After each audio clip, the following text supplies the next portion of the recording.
My name is Lauren Bennett, 30 years old, and the forgotten middle child of the Bennett software dynasty.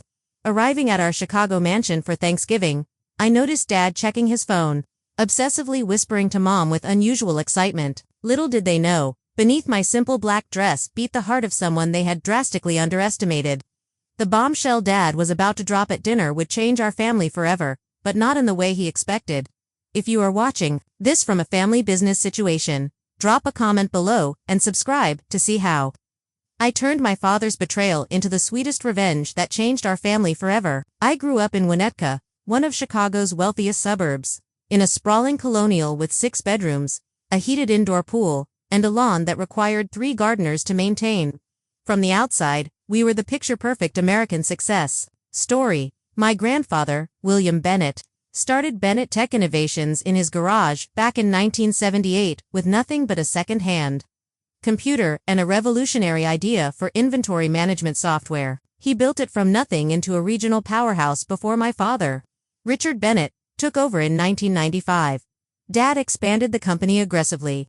Under his leadership, Bennett Tech grew from a $10 million family business to a $50 million enterprise, with over 200 employees and clients across the country. Every holiday dinner, every family vacation, every weekend barbecue inevitably turned into a celebration of his business genius. The Bennett name became synonymous with success in Chicago business circles, and Dad never let anyone forget it, especially his children. There were 3 of us, Bennett kids. My older brother, Dylan, 36, was the golden child, despite never showing any real aptitude for the business. He majored in communications, partied through college, and still Dad handed him a vice president position the day after graduation. Dylan spent more time on his boat or with his rotating cast of girlfriends than in the office. But somehow, Dad remained convinced he was the natural heir to the Bennett throne. Then there was me, Lauren, perpetually stuck in the middle at 30. Unlike my siblings, I inherited my grandfather's passion for technology. I taught myself coding at 12 and built my first app at 15. I studied computer science and business at MIT, graduated summa cum laude and had legitimate, innovative ideas for modernizing the company. Yet somehow Dad always looked right through me during business discussions as if I were invisible. My younger sister, Haley, 27, rounded out our trio. She leveraged our family name to become a lifestyle influencer with hundreds of thousands of followers who loved her perfectly curated glimpses into old money Midwest living. She had zero interest in software or business operations, but never missed an opportunity to post about being a Bennett Tech heiress while contributing nothing to the company's success. Mom, Patricia, came from old Chicago money and approached family conflict the way all proper Gold Coast wives did, by ignoring it completely and pouring another glass of Chardonnay. She played peacekeeper but ultimately enabled Dad's worst behaviors, especially his dismissal of my business acumen. Richard, maybe you should listen to Lauren's idea. She would occasionally suggest at dinner, only to immediately back down when Dad shot her that look. Patricia, please. This is actual business we are discussing, he would say before turning back to Dylan to continue their conversation about golf or yacht clubs or whatever non-business topic they were actually discussing. Family gatherings always centered around business talk that somehow excluded me. Dad and Dylan would dominate conversations with industry jargon and inside jokes while I sat silently. Despite understanding the technology and market better than either of them, if I tried to contribute, Dad would smile condescendingly and say something like, "That is sweet, Lauren. But leave the business discussions to the people who understand the real world." The breaking point came when I was 22. Fresh out of MIT, with honors, I had developed a cloud-based integration solution that could have revolutionized our product line years before competitors entered that space. I spent months preparing a comprehensive business plan, market analysis, and technical specifications. Dad finally agreed to let me pitch during a board meeting, supposedly as a professional courtesy. I still remember walking into that mahogany boardroom, laptop and presentation materials in hand, heart pounding with a mixture of nervousness and excitement. The board members, all men in their 50s and 60s who had been Dad's friends for decades, watched with polite but distant expressions as I connected my laptop to the projector. 10 minutes into my presentation, Dad checked his watch, sighed loudly, and raised his hand to stop me mid-sentence. "I think we have seen enough," he said with a tight smile that did not reach his eyes. "Lauren, sweetheart, this is all very creative, but completely impractical for a serious enterprise like ours. Our clients want stability, not experimental technologies. He turned to the board members with an apologetic shrug. My daughter recently graduated college and is full of these academic ideas. Now, shall we move on to actual business matters? The humiliation burned through me as I packed up my materials while they chuckled and moved on as if I had never been there. That night, I made a decision that would change everything. I would leave Chicago and the family business behind. I would build something of my own, something so successful that even my father could not dismiss it. I moved to Seattle with $5,000 in savings and nothing else. My parents assumed it was just a phase, a tantrum. They indulged with patronizing amusement. She will be back when she runs out of money. I overheard Dad telling Mom on the phone during one of our increasingly rare calls. Those early years were brutal. My tiny studio apartment in a questionable neighborhood cost nearly my entire monthly budget. I survived on ramen noodles and coffee, working 80-hour weeks. First at entry-level coding jobs, then as a freelance developer. Every dollar I could save went into building my own company. I created Peak Ventures under the pseudonym Elstone. The initials stood for Lauren Elizabeth, but nobody knew that. I wanted my success or failure to be completely disconnected from the Bennett name. I started small, developing custom enterprise solutions for startups, reinvesting every profit. By year 3, I had 10 employees and a real office in Belgium. The breakthrough came when I developed a proprietary integration platform that allowed legacy systems to communicate seamlessly with modern cloud services. Ironically similar to what I had pitched to my father years earlier. Venture capital came, calling, but I maintained majority ownership, determined to control my destiny. Over the next 7 years, I strategically acquired smaller tech companies that complemented our services. Peak Ventures grew to a $200 million valuation with offices in 3 cities. Throughout it all, I maintained my pseudonym in all business dealings. In the tech world, Elstone was known as a brilliant, reclusive founder who rarely gave interviews or appeared at industry events. When I absolutely had to make public appearances, I used subtle changes to my appearance and let my coup do most of the talking. My family remained completely unaware of my success. During holiday calls and occasional visits, I kept conversations vague, describing my work as doing okay or still figuring things out. Dad never pressed for details, as he had already written off my career as inconsequential. This suited me perfectly as I built Peak into something that would one day shock them all. What they did not know was that for the past year, I had been strategically acquiring shares in companies that were key suppliers and clients of Bennett Tech. I studied their quarterly reports, identified their weaknesses, and positioned Peak as the perfect buyer to take Bennett Tech to the next level. 6 months ago, I had my CFO send an anonymous acquisition offer through a third party, which my father predictably rejected without proper consideration. Now, 10 years after being humiliated in that boardroom, I was returning home for Thanksgiving, with a plan that would change everything. Bennett Tech was struggling with outdated technology and losing market share. My father did not know it yet, but I was about to become his worst nightmare and his only salvation. The week before Thanksgiving, I was in my corner office overlooking Puget Sound, finalizing the paperwork for what would be the most important deal of my life. My assistant knocked and entered with my travel itinerary. "Your private jet is confirmed for Tuesday at 11 a.m., she said, placing the folder on my desk. "Are you sure you do not want to bring your executive team to Chicago for the signing?" I shook my head. "This is personal. I need to handle it alone." After she left, my phone rang. It was Sophia, my best friend since those early struggling days when we shared a wall in adjacent studio apartments. "Are you really going through with this family Thanksgiving charade?" she asked without preamble after everything they did after 2 years of barely speaking to them. I sighed, spinning in my chair to face the window. "I have to be there in person when it happens, Izzy. I need to see his face." "I remember the last Christmas disaster," she said carefully. "Your father announced Dylan's promotion to executive vice president while you sat there with your unacknowledged Series B funding round. You came back to Washington and did not speak to them for months." The memory stung. Dad had raised a toast to the future of Bennett Tech while looking directly at my brother, who had been too hungover to contribute anything meaningful to the strategy meeting earlier that day. "This time will be different, I promised. Everything changes this Thanksgiving." I spent the evening packing, deliberately choosing my wardrobe to make a statement. Gone were the casual clothes my family associated with me. Instead, I packed Armani suits, a Chanel dress for Thanksgiving dinner, Louboutin heels, and the subtle signifiers of success that only the wealthy recognize, a Patek Philippe watch, a Bottega Veneta handbag, small diamond earrings, from Tiffany, none of it ostentatious, all of it unmistakably expensive. After years of deliberately downplaying my success around my family, I wanted them to see glimpses of it before the final revelation. Tuesday morning, I boarded the private jet I rarely used, preferring commercial flights despite my wealth. This trip warranted the exception. During the 5-hour flight, I reviewed the contract once more, ensuring every detail was perfect.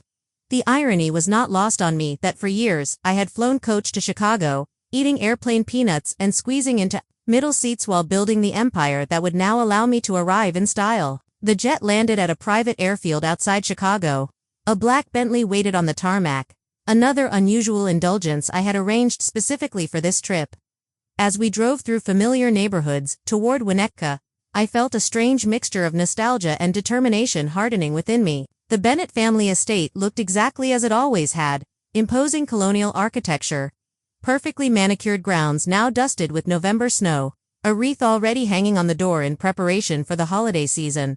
I instructed the driver to wait, then took a deep breath before walking up the steps I had climbed thousands of times before. Mom answered the door herself, bypassing the housekeeper in her eagerness to see me. Her eyes widened slightly as she took in my appearance. "Lauren, darling," she said, embracing me with the scent of expensive perfume and the faint note of midday wine on her breath. "You look different. Is that a Rolex?" "Patek Philippe, actually," I said, returning her hug. "Good to see you, Mom." She ushered me inside, chattering about Thanksgiving preparations and Haley's latest Instagram milestone. I nodded politely, setting down my bag in the grand foyer with its sweeping staircase and crystal chandelier. Home sweet home with all its complicated memories. "Your father is in his study," Mom said. "He has been very busy with some big deal. Very hush-hush, even with me." I smiled. "I will say hello before I settle in." Dad's study had always been somewhat forbidden territory, a masculine sanctuary of leather, mahogany, and business journals. I knocked once and entered without waiting for a response, a small act of defiance. He looked up from his desk, reading glasses perched on his nose, surprise flickering across his face before settling into his usual mild disinterest. "Lauren, you made it." He stood for a brief, awkward hug, then gestured vaguely toward the chair across from his desk. "The trip from Washington was good." "Very smooth," I said deliberately, not taking the offered seat. "I flew private. Saves time." A momentary confusion crossed his features. "Private, that must have been expensive." I shrugged. "Business is good." Before he could inquire further, his phone rang, and with a perfunctory, "Excuse me, this is important," he turned away to answer it. I used the opportunity to glance at the papers on his desk. There it was, the Peak Ventures acquisition proposal, with my company logo prominently displayed. My heart raced, but I maintained my composure as he finished his call. "Sorry about that," he said hastily, gathering the papers into a folder. "Big things happening at the company. You would not understand." The familiar dismissal rolled off me like water now. "Of course, Dad, I will let you get back to it." I left his study and headed upstairs to my old bedroom, which Mom had maintained as a shrine to my teenage self. Debate trophies, computer science awards, and MIT pennants still adorned the walls. Dusty testaments to achievements that had never impressed the one person whose approval I had sought most. After freshening up, I headed downstairs and found Dylan in the living room, already drinking scotch at 3 o'clock in the afternoon. He had our father's tall frame and confident posture, but years of privileged indulgence had softened him around the middle. Well, the prodigal sister returns," he said, raising his glass in mock toast. "Still playing with computers in Washington." "Something like that," I replied with a tight smile. "How is your little startup doing?" "Making any money?" Yet his condescension was so familiar, it almost felt like home. Before I could answer, Haley burst into the room.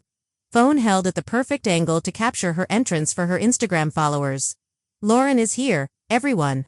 Family reunion time," she announced to her phone before air-kissing my cheeks. "You look expensive, sis. Did you finally find yourself a rich boyfriend?" "No, just working hard," I said, stepping out of her camera frame. Dylan brought his new girlfriend, Haley stage whispered, still recording. Chloe, she is 24, and does yoga like professionally. On cue, a willowy blonde entered the room wearing designer jeans and a cashmere sweater that highlighted her perfect figure. Dylan immediately pulled her to his side with proprietary pride. Chloe, this is my sister Lauren. She lives in Seattle, and does tech stuff. His vague wave dismissed a decade of my professional accomplishments. Oh my god, I love Seattle, Chloe gushed. The shopping is amazing. Our awkward small talk was interrupted by the sound of Dad's raised voice from his study. Though the words were muffled, his excited tone carried through the house. Yes, absolutely. Tomorrow after Thanksgiving, $50 million is the final offer. Peak Ventures has been very insistent on the terms. I excused myself to the kitchen, needing a moment alone. The household staff had always been kinder to me than my own family. Alina, our housekeeper of 20 years, was preparing vegetables for tomorrow's feast. Miss Lauren, she smiled warmly. It is good to see you. You look well. Washington agrees with you. Thanks, Alina. Need any help? She shook her head. Your mother wants everything perfect for tomorrow. Big day, she says. Your father has news. I nodded, wondering if the entire household staff knew about the sale before his own children did. So I gathered. The pre-dinner drinks hour was excruciating. Mom fluttered about with forced cheerfulness. Dad checked his phone every 3 minutes. Dylan bragged about his new boat to anyone who would listen, and Haley documented everything for her followers. I sipped my wine slowly, observing the family dynamics with new eyes. No longer the hurt daughter seeking validation, but a successful businesswoman about to change the game entirely. Dinner is ready, Mom finally announced, ushering us toward the formal dining room where the family had gathered for holiday meals for 3 generations. I took a deep breath and followed them, knowing that by the time dessert was served, nothing would ever be the same. The Bennett family Thanksgiving dinner had always been a formal affair. The massive mahogany dining table gleamed under the light of the crystal chandelier, set with the Wedgwood china that only emerged for special occasions.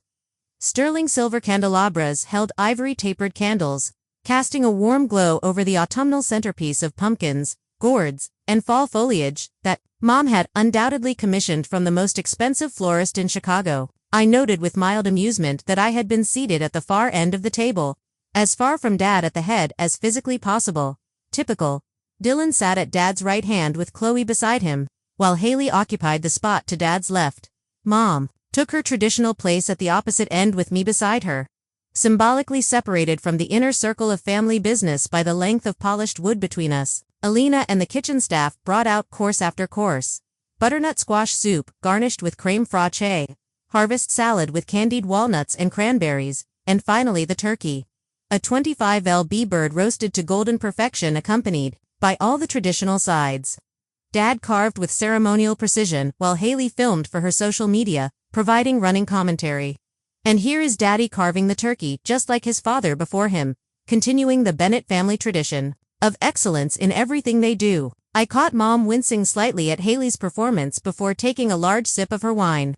By my count, it was her 4th glass since I had arrived. Once our plates were filled, Dad raised his glass for the traditional Bennett family gratitude ritual, another performance where we each shared what we were thankful for this year. It had once been meaningful before it devolved into a competitive status report. Dylan went first, as the eldest always did. I am thankful for another quarter at Bennett Tech, he began, though I knew from my research that the company had actually lost market share for the 3rd consecutive quarter, and for my new 42-foot yacht, the Bennett Legacy. He squeezed Chloe's hand. And for new beginnings with this amazing woman. Chloe giggled and kissed his cheek while Haley made exaggerated gagging motions when Dylan was not looking. Haley went next, phone still in hand. I am so thankful to have reached 1 million followers this year. My collaboration with Luxury Life Cosmetics has been amazing, and I am grateful to be a Bennett and represent our family brand to the world. She beamed at Dad, who nodded approvingly, though he had often complained privately about her frivolous career. When my turn came, I set down my fork and spoke clearly. I am thankful for the lessons life has taught me. That sometimes rejection leads to the right path. That persistence matters more than privilege, and that success is the best teacher. I raised my glass. To finding your own way. Dad frowned slightly, perhaps detecting something in my tone. but quickly moved on to his own gratitude speech, which predictably centered on the business legacy he had built. Mom offered generic thanks for family and health, her words slightly slurred throughout the meal. Dad seemed distracted, checking his phone under the table and occasionally whispering to Mom, whose smile grew increasingly strained. Dylan dominated the conversation with stories about clients he had supposedly impressed, while Haley interrupted regularly to share comments from her followers watching her Thanksgiving Instagram story. As Alina brought in the pumpkin and pecan pies, Dad suddenly tapped his knife against his crystal water glass, the sharp ping cutting through the dinner conversation. "I have an announcement to make," he said, standing at the head of the table with the authority of someone accustomed to commanding rooms, "one that affects everyone here." The table fell silent. Even Haley lowered her phone.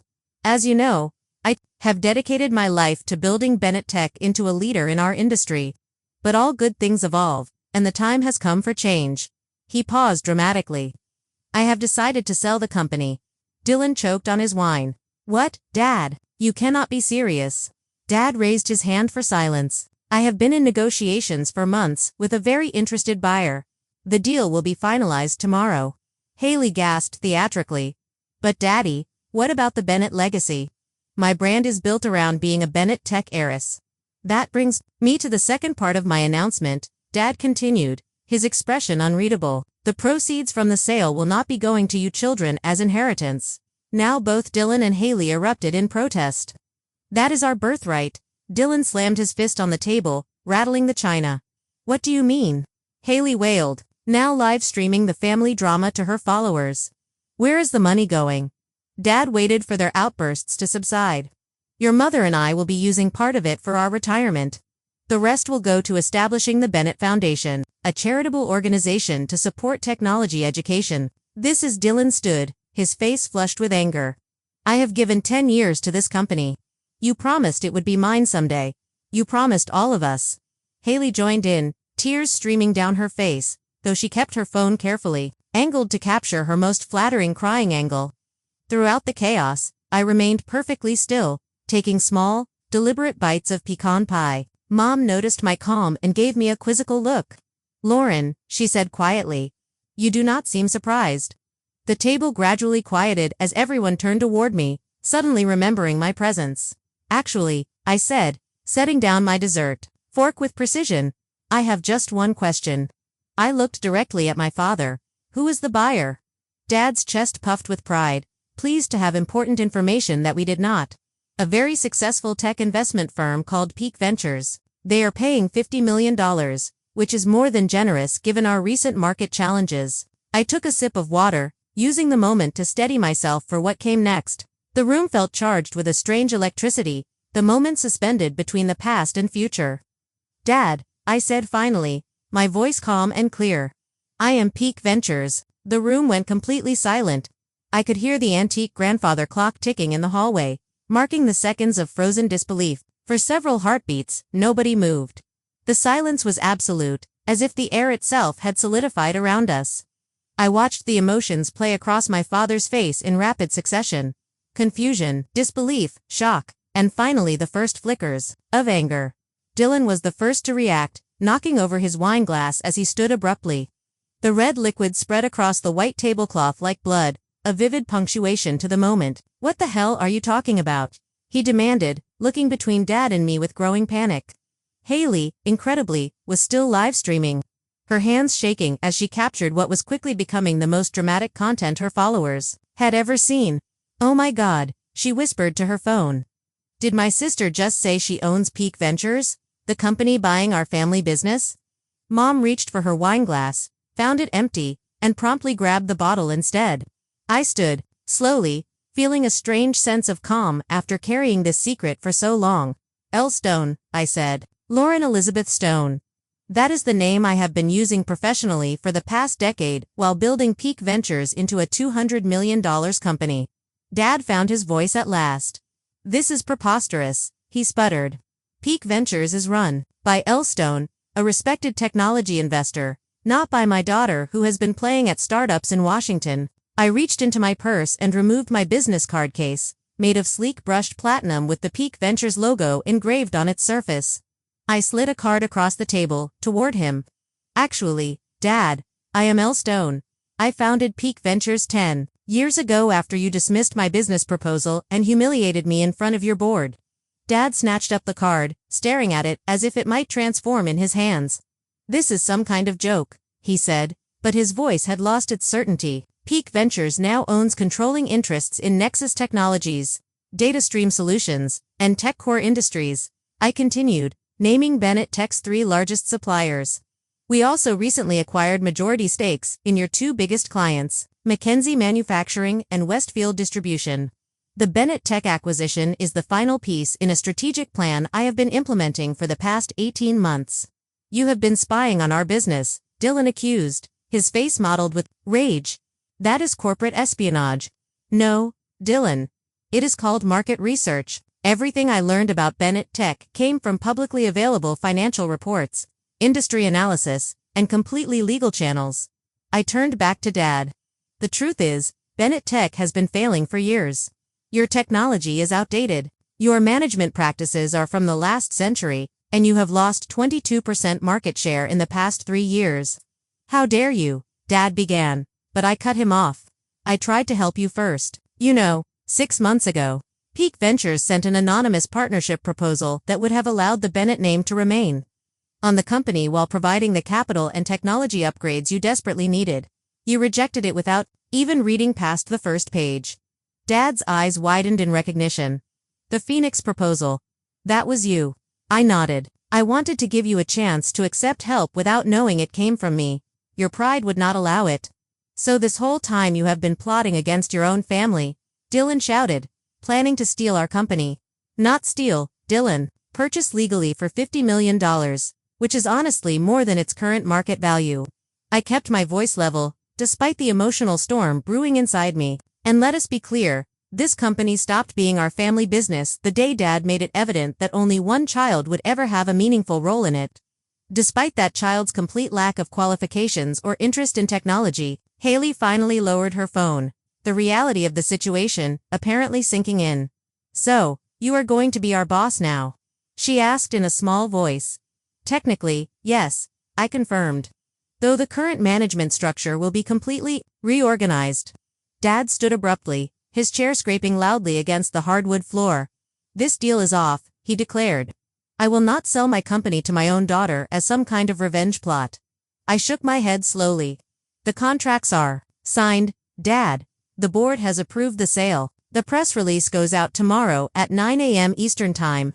Legally, Peak Ventures already owns Bennett Tech. I will fight this, he threatened, though the uncertainty in his eyes told me he already knew I had outmaneuvered him. My lawyers, will your lawyers have already vetted the deal extensively? I interrupted gently. They advised you it was the best offer you would get in the current market. What exactly will you tell them now that you are upset because the brilliant CEO you have been negotiating with turns out to be your daughter? Mom spoke for the first time since my revelation, her words slightly slurred but her gaze surprisingly clear. All these years, Lauren. All these years you were building this while you thought I was failing, I finished for her. Yes, exactly. Dad slammed his hand on the table. You have a choice to make right now, Lauren. You can be my daughter, or you can be the person who took my company. You cannot be both.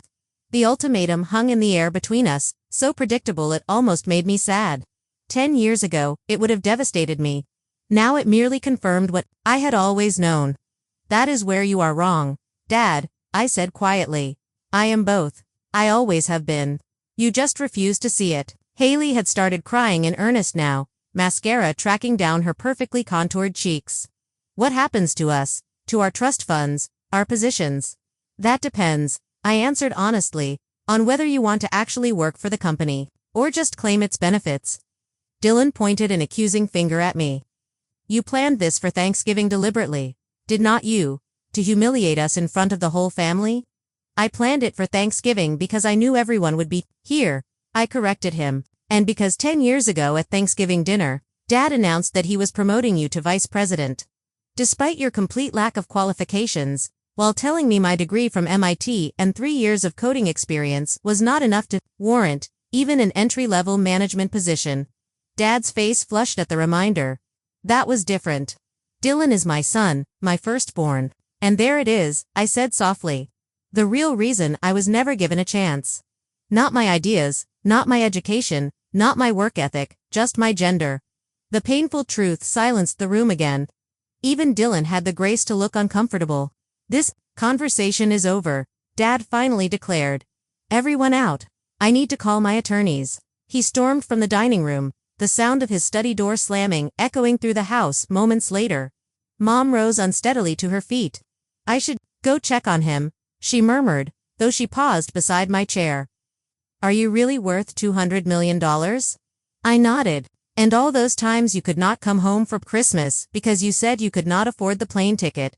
I was running a company, Mom, and I needed you all to keep underestimating me.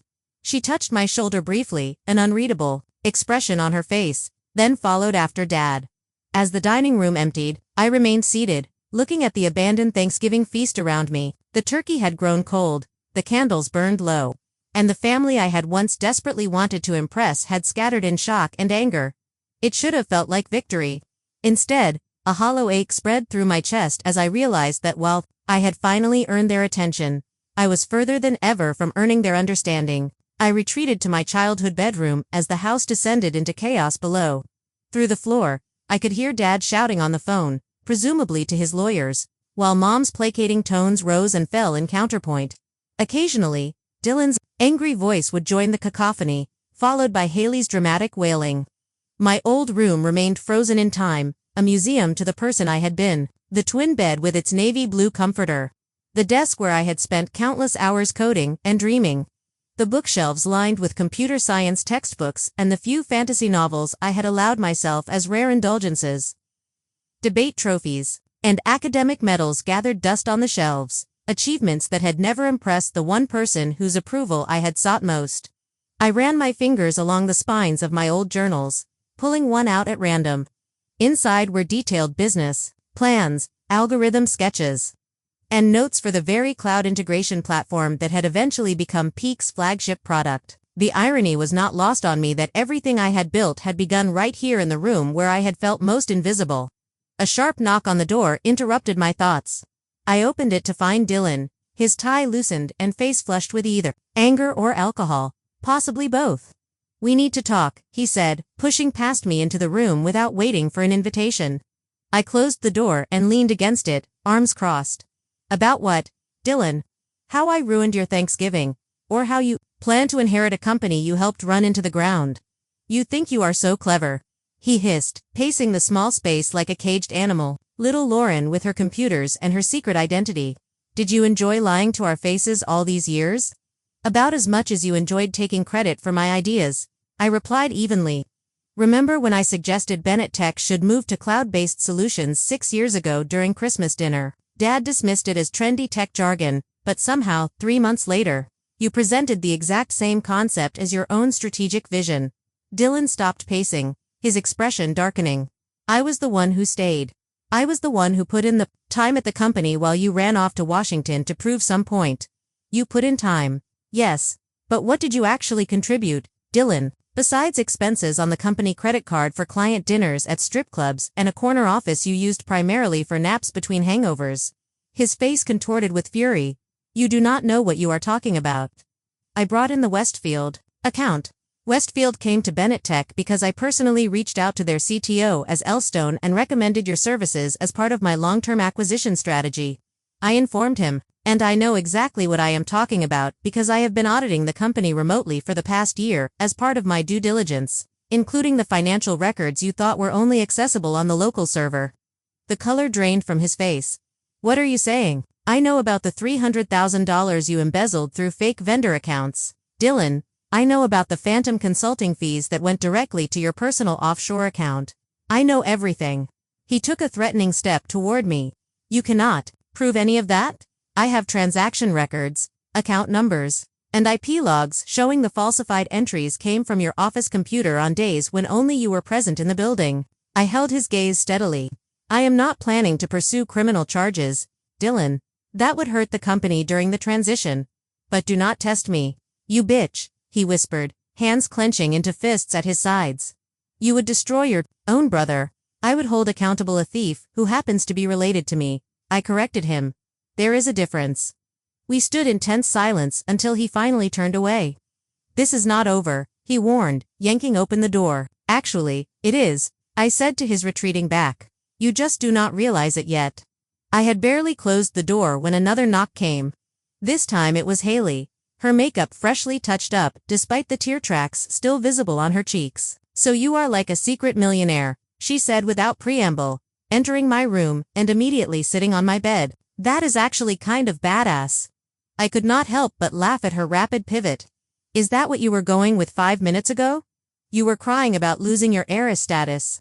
She shrugged, examining her manicure. I am adaptable. It is essential for influencer longevity. She looked up with sudden calculation in her eyes. Just think of the content we could create together. My sister, the tech mogul. My followers would eat that up. Is that why you are here, Haley? To propose a business collaboration.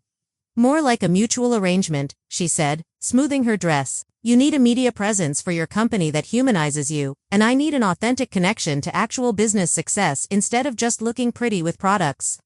The nakedly transactional nature of her proposal was so typically Haley that I almost admired it. And what about actually working for the company, learning the business, contributing something beyond your Instagram aesthetic? She wrinkled her nose. God no.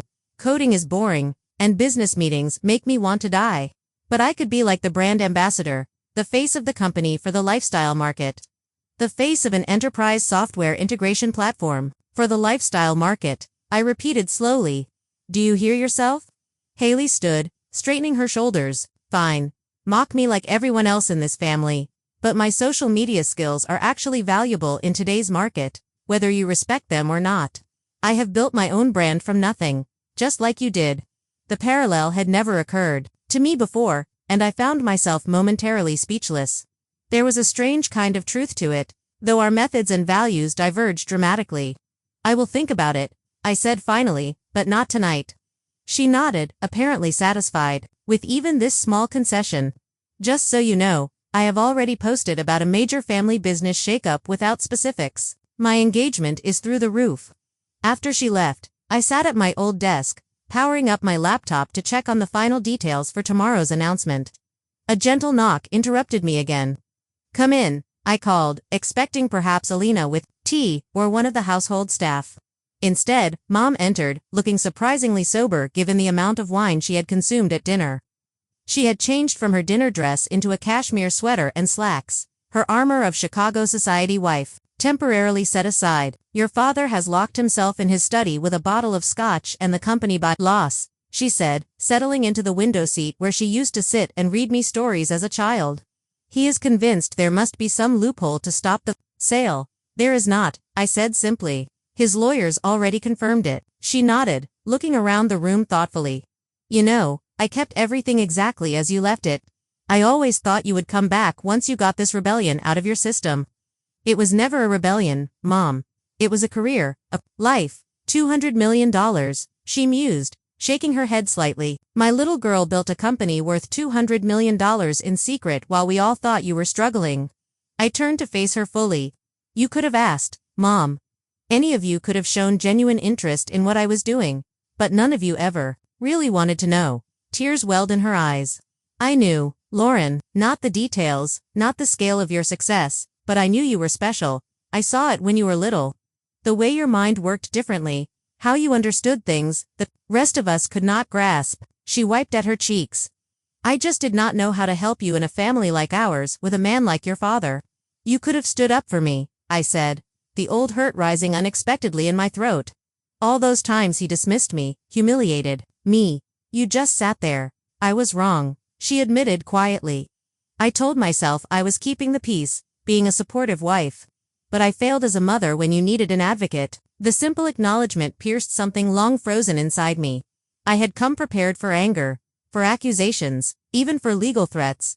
I had not prepared for genuine remorse. What happens now? Mom asked after a long silence. Tomorrow morning the acquisition becomes public. Bennett Tech will become a subsidiary of Peak Ventures.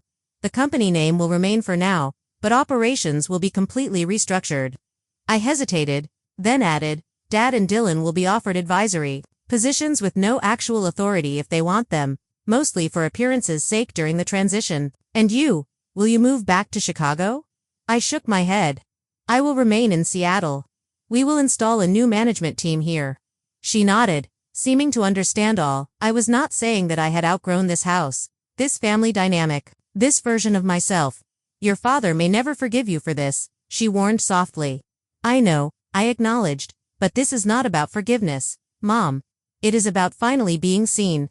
After she left, I worked until dawn, preparing for the morning's confrontation, ignoring the texts from Sophia asking for updates. As the first gray light of morning filtered through my curtains, I changed into one of my Armani suits, styled my hair into a sleek chignon, and put on the subtle makeup that Elstone was known for in her rare public appearances.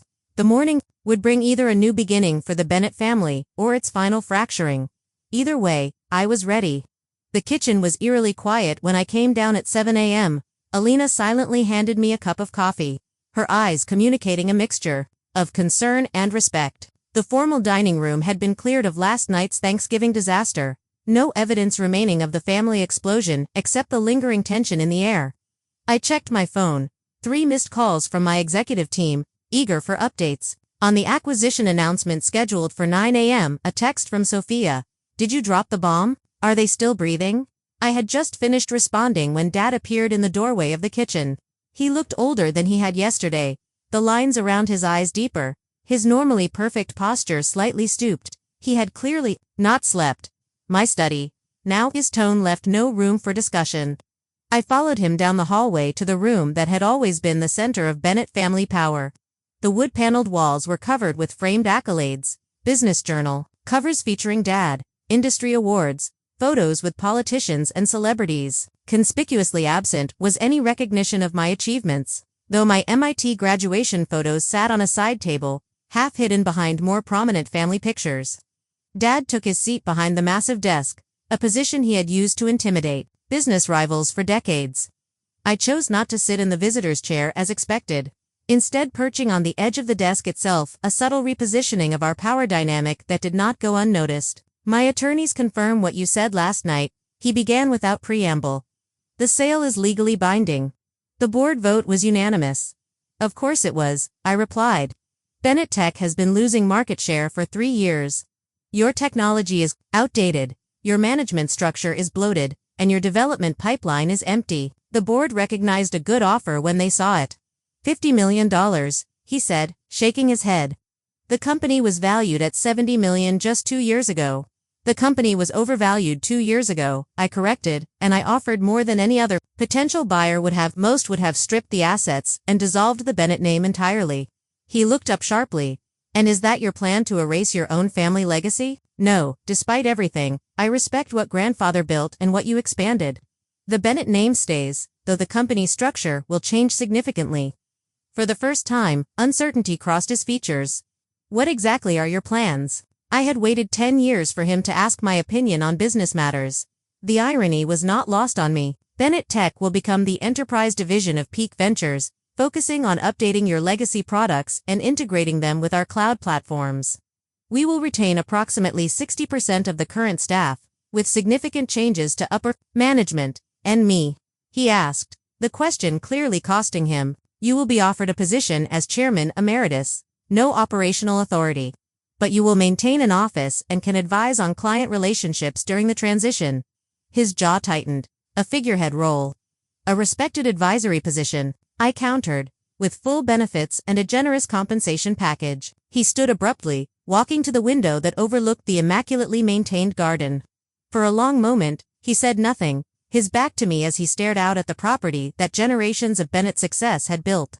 How did you do it? He finally asked, his voice quieter. Build something that valuable when you had nothing, no connections, new startup cap. I had my education, I reminded him, the one thing you could not take from me, and I had tremendous motivation to prove you wrong. He turned back to face me. I expected you to fail. I know everyone does. You know fail. I mean, 90% of startups never make it past the first 3 years. I thought. He hesitated, seeming to struggle with the words. I thought I was protecting you from inevitable disappointment by ensuring I never got the chance to try. I raised an eyebrow. That is not protection, Dad. That is control. He flinched slightly at the accusation. Perhaps. I built this company from what my father started. expanded it 10 times over. I thought I knew best. But you did not, I said simply. You were wrong about me. Wrong about the direction of the industry. Wrong about Dylan being the natural successor. At the mention of my brother, Dad's expression darkened. Dylan may have his flaws, but he has been loyal to this company. Dylan has been embezzling from the company for at least 3 years, I informed him bluntly. I have all the documentation. That is part of why I moved now before he could do more damage. Dad sank back into his chair. The shock of this new revelation apparently too much to process while standing. That cannot be true. $300,000 siphoned through fake vendor accounts. The evidence is irrefutable. Why would he need to steal? He makes a generous salary. Has a trust fund. Gambling debts, I said. Sports betting mostly, from what I can tell. Dad buried his face in his hands briefly before looking back up, suddenly appearing every one of his 68 years. So both my son and my company were failing, and I was too blind to see either. The naked vulnerability in his admission caught me off guard. I had expected more anger, more accusations, not this broken acceptance. Not blind, I said, softening my tone slightly, just looking in the wrong direction. A long silence stretched between us, filled with decades of misunderstanding and missed opportunities. When he finally spoke again, his voice had changed, the arrogance replaced with something approaching genuine curiosity. How did you do it? He asked. Really? No connections, no investors who knew the Bennett name. How did you build something so successful? I considered deflecting, but there was something in his question that seemed sincere for the first time in our relationship. I started small, I explained. Freelance development work to build capital.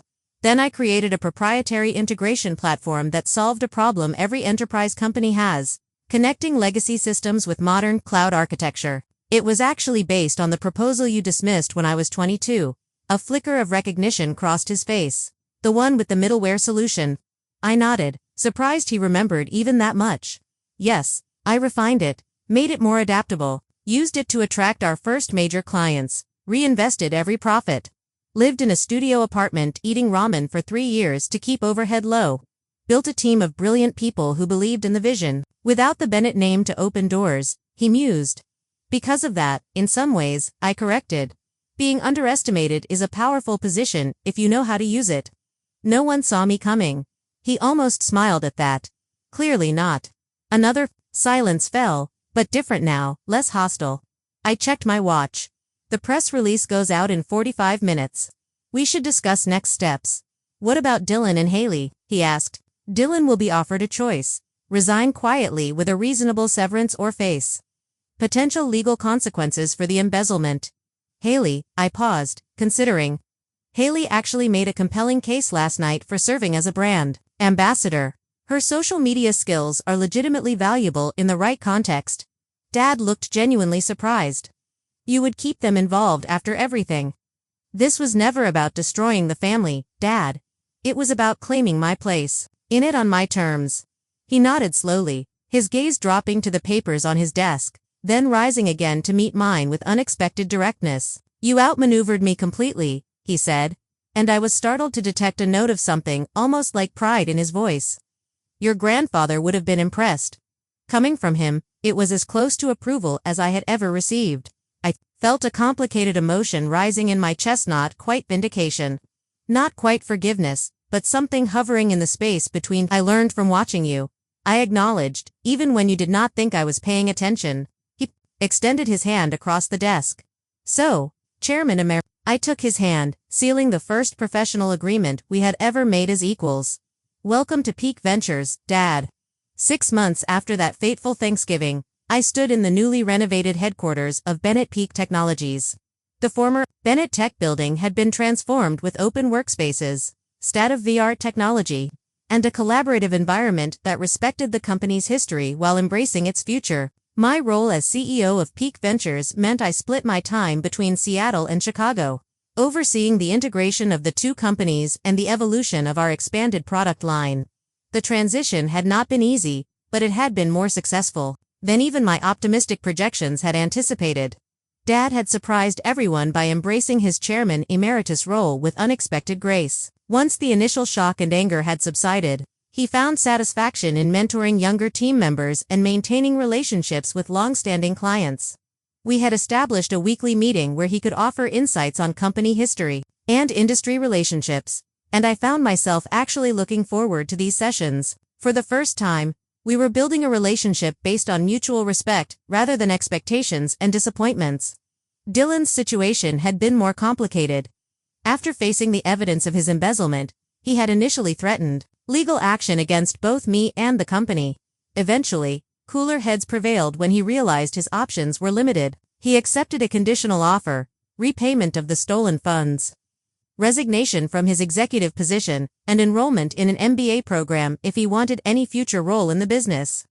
To my surprise, he chose education over exile, and was now halfway through his first semester, calling occasionally with genuine questions about business strategy.